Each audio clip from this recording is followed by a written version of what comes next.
Right, you know the drill. Renting is a waste of money and buying is the best thing to do. Well, that's debatable. Let's break it down. So in this video, I'm going to step through some key concepts related to real estate. Then we'll go through the economics of buying, then the economics of renting, and other factors to consider when making your decision.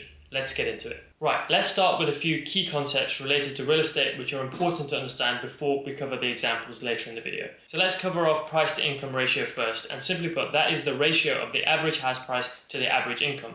And the higher this number, the less affordable housing is. So let's look at how it's evolved over time. So in the UK, going back to the 90s, the average ratio, the price to income ratio, was around 3 times. Fast forward to today, it's around 7 times, and in London, that's more like 11 times. So as you can see, it's quite a lot more expensive to buy a house in the current day.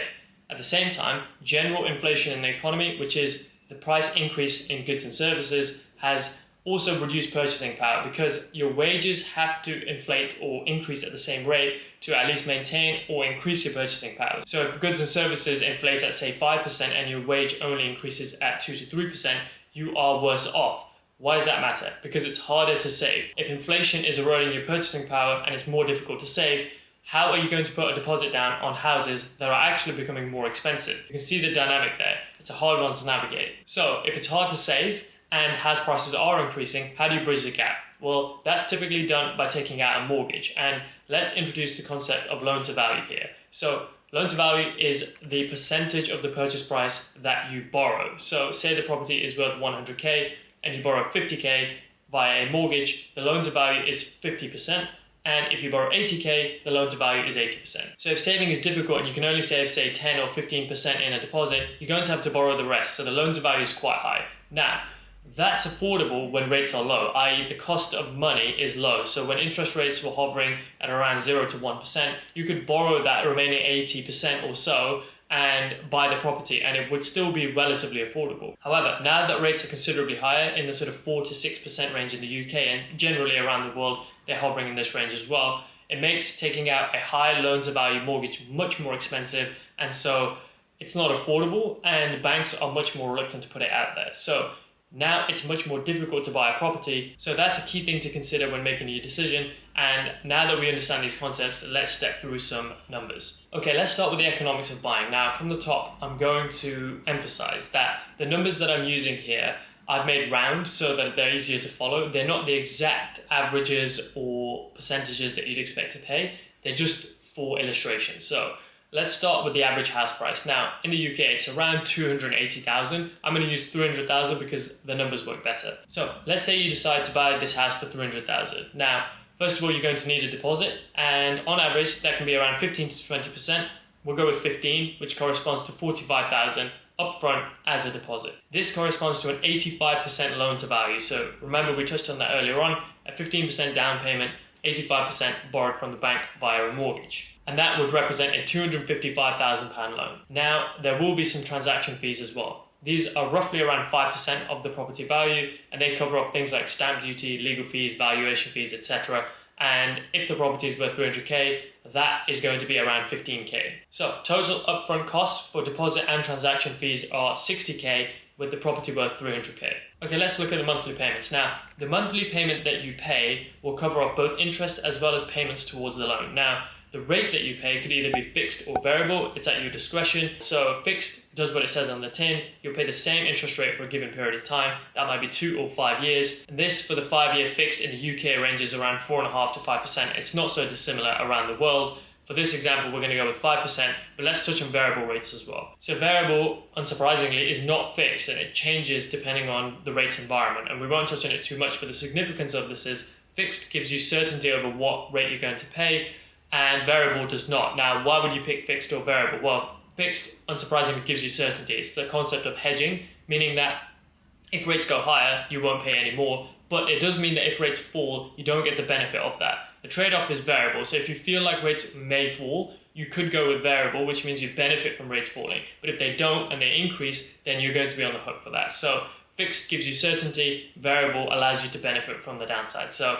that's worth understanding. So a 5% fixed rate will correspond to around £1,500 per month. It's a little bit lower than this, but again, rounding it for ease. However, it's important to note, not all of this £1,500 is actually interest. Only around £1,060 is interest and the rest goes towards paying the loan. So as I said, again, I'm going to round the numbers down in this instance. So we're going to say around 1,000 is towards interest. The rest of the 500 goes towards paying down your loan. Now, a key thing to understand here is the concept of front-loaded interest. So at the start of your ownership, the size of the mortgage, i.e. the size of the loan, is still very large. You haven't paid down very much. So the interest payment is also going to be much higher. But the monthly payment is fixed at £1,500. And as I said, at the start, a reasonably large chunk of that will go towards paying interest and only a smaller part will go towards paying the loan. That means during the early years of your ownership, you don't actually build that much equity. Most of your monthly cost is going towards paying interest, not towards repaying the loan. However, over time, the longer you own the house, the larger the percentage of the monthly fixed payment goes towards paying down the loan rather than interest, because the loan is becoming smaller. And that's important because the rate of equity ownership, i.e. the percentage of the house you own, increases over time. So early years, your equity doesn't actually increase that much, but over time it increases significantly. And that is where the opportunity to recapitalize emerges. And people often use that to release equity from the house and buy other houses or investments, etc.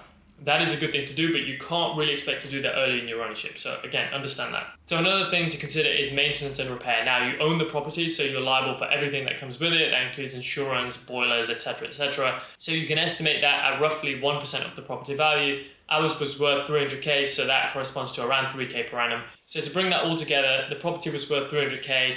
We borrowed 255k and we put down a 45k deposit. We then paid 15k in upfront fees, so the total upfront amount that we paid was 60k. We then paid £1,500 per month, which corresponds to around £18,000 a year. And then we also are liable for around 3k per year of maintenance costs as well. So in addition to the 60k that we pay up front, we also pay around 21k per annum. So the way you can think about owning a home is that alongside the 60k that you're going to pay up front, you are going to be liable for the mortgage plus everything else that comes with it. So the mortgage is the minimum that you're going to pay. You may well be out of pocket for more than that, but you do own the home, you do build equity over time. So there's quite a lot to consider there when you're buying a property, but you'd be pleased to know the economics of renting are much simpler. It's basically just the rent that you pay. So if we look at the UK again, the average rent is around £800 to £900. Again, for ease, I'm going to use 1,000. So if you multiply that out by 12, that's £12,000 a year. You're not liable for maintenance and repair. That usually sits with the landlord / the agent who manages the property. And so you can almost think of rent being the absolute maximum that you're going to pay, subject to any sort of service fees, etc. that the landlord might pass on to you. But generally, it's a very simple economic model. Now, obviously, you're going to be liable for the bills, and I omitted that from the economics of buying calculation as well. So we're comparing apples to apples here. Bills are variable, ignore them. A couple of other considerations. If you're renting in a big city, so London or any other big capital city, etc., rents are going to be much higher than this, so that's worth paying attention to when comparing to buying. And also, the rental market is directly tied to the state of the property market, which we discussed earlier in the video. And when housing is less affordable, fewer people can buy, so they have to rent, which drives rents up. So again, when we compared the cost of buying to the cost of renting, you also have to consider where you're renting and also the state of the property market, because it might well cost you more than this. But now let's step through a few other factors to consider when making your decision. Okay, so again, I'll break this down into buying versus renting. So let's look at a few additional pros and cons of buying. So naturally, in terms of pros, you own the property, so no one's going to come and kick you out. You have a lot more stability, which is great, I guess, if you have a family, so that's worth considering. And also, you have the freedom to make changes, so you can decorate, you can extend, etc. And as well as that being something that you might like to do, it can also add value, so that's worth considering. And then finally, you are also saving in essence. So when you are repaying your mortgage, you're building equity in the property, and that is an asset. Over time, as you build equity, it also opens up the opportunity to potentially recapitalize, release equity, and then use the equity to make other investments. So you might buy a second home, or you might make other investments, whatever it is you might want to do. So worth considering that. Those are a few things that people do. However, recapitalizing is again much harder when rates are high, because you are essentially going to exchange debt for equity. So you're going to take equity out and you're going to put a mortgage in, and you're going to have to pay interest on that. So when rates are high, recapitalizing is less economical. So that's something that people have historically done a lot. It's harder to do in this climate though, so worth paying attention to that. Now, there are a few, I guess, cons, or however you want to put it. There are things to consider, And one of those is opportunity costs. So generally speaking, you have to put a sizable deposit down when you buy a property. Even if it's only 15%, it's going to be 30, 40, 50K.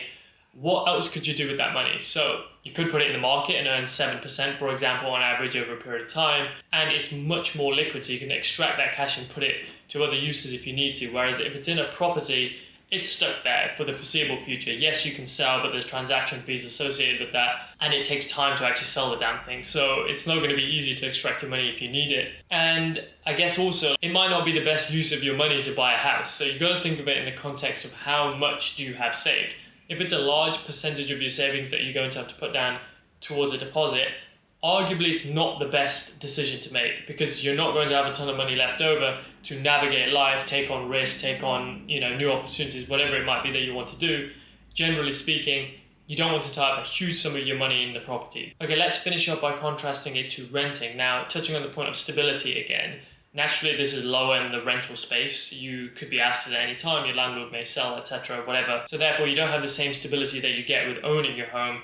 So that's a consideration, for example, if you have a family. The flip side of that is it does offer you flexibility. So you can get up and go, move to another place if you deem fit.